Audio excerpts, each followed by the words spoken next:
29 de septiembre, Santos Arcángeles Miguel, Gabriel y Rafael.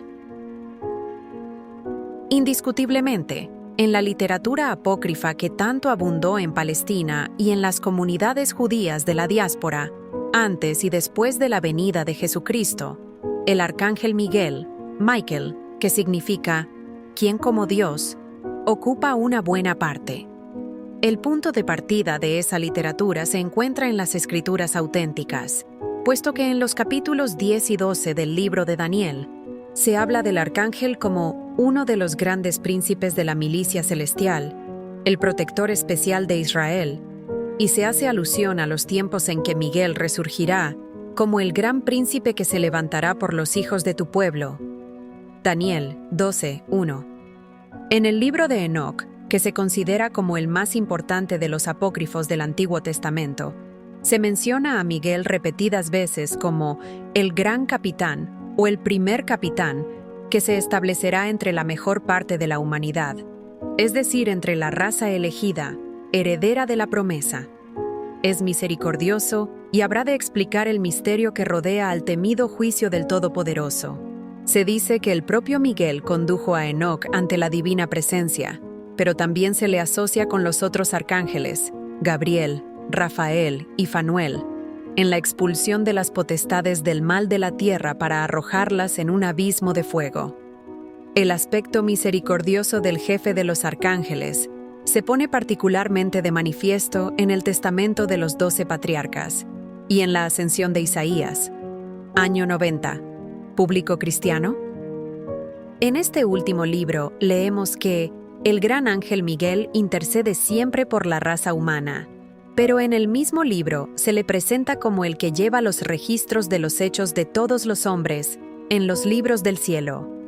Ya en la época del Nuevo Testamento, precisamente en el Apocalipsis de San Juan 12:7-9, se escribió que hubo un gran combate en los cielos.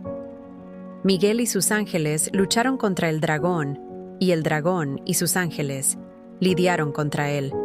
Pero no fueron estos los que prevalecieron, ni hubo ya lugar para ellos en el cielo. Y se arrojó fuera al gran dragón, esa vieja serpiente que se llama el diablo, y Satanás, que seduce al mundo entero. Fue arrojada hacia la tierra y sus ángeles fueron expulsados junto con él. Pero resulta todavía más significativo, en la estrecha vinculación de un culto a San Miguel y las tradiciones judías, la mención de su nombre en la epístola de San Judas. Cuando Miguel, el arcángel, disputaba con el diablo por la posesión del cuerpo de Moisés, aquel no recurrió a muchos discursos y solo dijo: «El Señor te ha rechazado».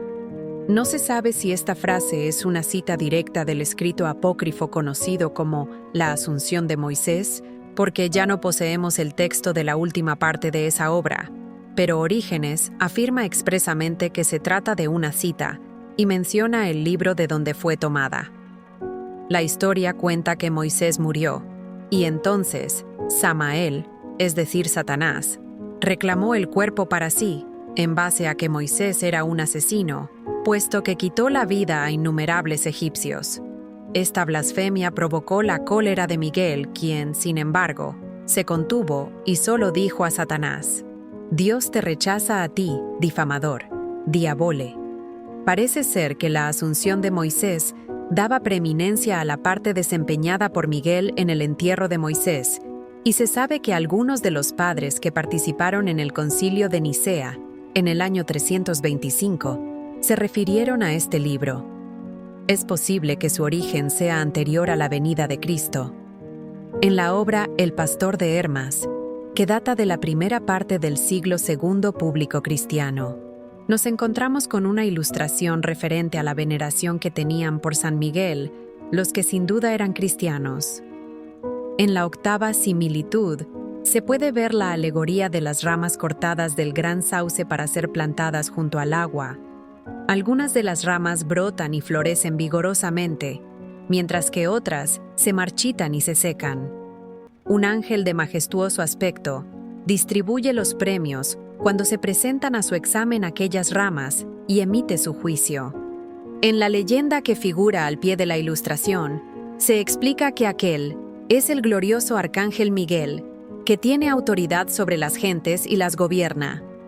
Porque es él quien le ofreció la ley, la arraigó en el corazón de los creyentes en consecuencia. Él vigila y administra a aquellos a quienes dio la ley para saber si cumplen con ella. El pastor de Hermas fue tratado por algunos de los primeros padres, como si el libro formase parte del canon de las Escrituras, pero al parecer nunca llegó a tener tanta difusión como el extravagante escrito apócrifo de origen judío, conocido como el Testamento de Abraham, el cual no debe ser muy posterior al primero. En todo este relato, el arcángel Miguel es el personaje principal. Desempeña la difícil tarea de convencer a Abraham para aceptar con resignación la necesidad de morir. Al lector se le presenta a Miguel como el capitán mayor de las legiones de Dios, el organizador de todas las relaciones divinas con la tierra, el que intercede ante Dios con tanto poder que, a su palabra, pueden llegar a ser rescatadas las almas incluso en el infierno. Tenemos, por ejemplo, pasajes como este. Y Abraham dijo al gran capitán, Miguel: «Yo te lo suplico, oh arcángel, atiende mis ruegos y apelemos al Señor para suscitar su piedad, y que otorgue su misericordia a las almas de los pecadores, a quienes yo antaño, en mi cólera, maldije y destruí, a quienes se tragó la tierra, a quienes despedazaron las fieras, a quienes consumió el fuego al conjuro de mi palabra. Ahora sé que he pecado ante el Señor nuestro Dios».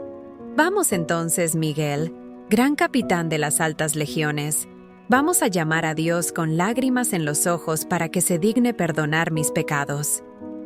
El gran capitán le escuchó, e hicieron una apelación a Dios, y después de haberle llamado durante largo tiempo, bajó del cielo una voz que decía: «Abraham, Abraham, yo he escuchado tu voz y tu plegaria, y yo te perdono tu pecado.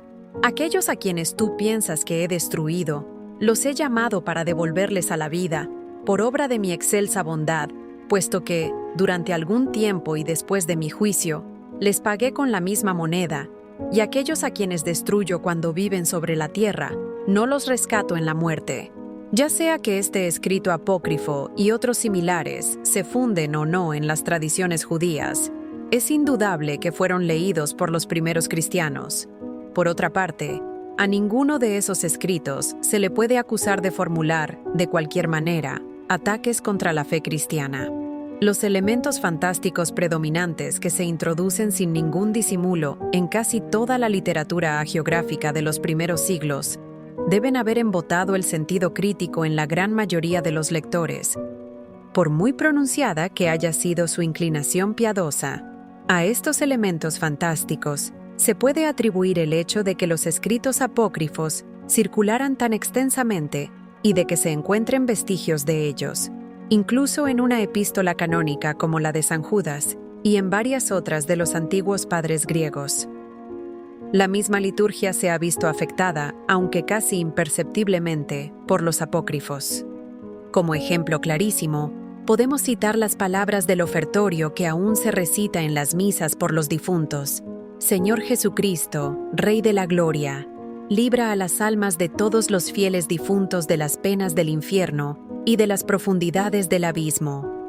Líbralos de las fauces del león para que no caigan en el infierno ni en la profunda oscuridad, y que sea en cambio Miguel, el abanderado, quien los conduzca a la santa luz que tú prometiste a Abraham y a su descendencia».